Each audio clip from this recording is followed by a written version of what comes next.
Isang babae ang patay matapos umanong barilin ng nakaalitan niyang live-in partner sa Caloocan matapos ang krimen na maril din umano ang suspect sa party ng kanyang kapitbahay kung saan 3 iba pa ang nasawi. Balitang hatid ni Bam Alegre.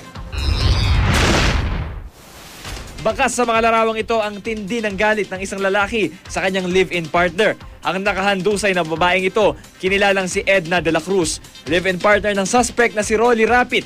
Ayon sa pulisya, pasado alas 10 kagabi nang magkaroon daw ng alitan ng dalawa sa kanilang bahay sa Sierra Nova Royal Subdivision, Barangay 171, Bagumbong, Caloocan.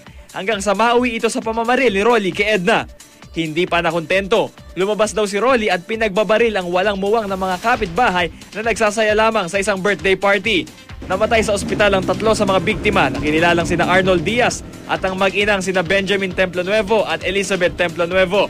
Critical naman sa ospital ang isang sugatan na si Joven Ricana.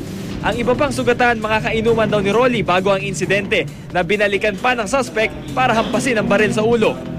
Nag-video okay kami doon, dalawa lang kami na iwan doon eh. Tapos bigla na lang, ano nangyari? Sabay pagtingin namin, dyan na pala sa likod na. Doon, ano lang katabi ng bahay nila, yung my birthday. Doon kami naginuman. Agad nadakip si Rolly ng mga pulis at nakumpiska sa kanya ang 9mm pistol at 3 magazine. Hindi niya itinanggi ang pamamaril, pero hindi raw selos ang kanyang motibo. Mensahe ko lang, wala, unawain niyo na lang ako dahil ayun na, nangyari na. Hindi ko rin matanggap kahit nasabog.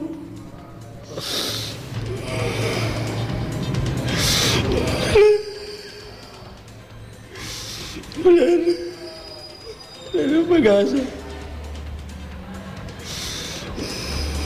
Ayaw ko na magsalita.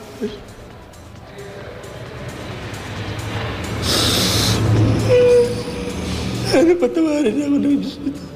Agad daw ihaharap sa inquest proceedings ang suspect. Bam Alegre, GMA News.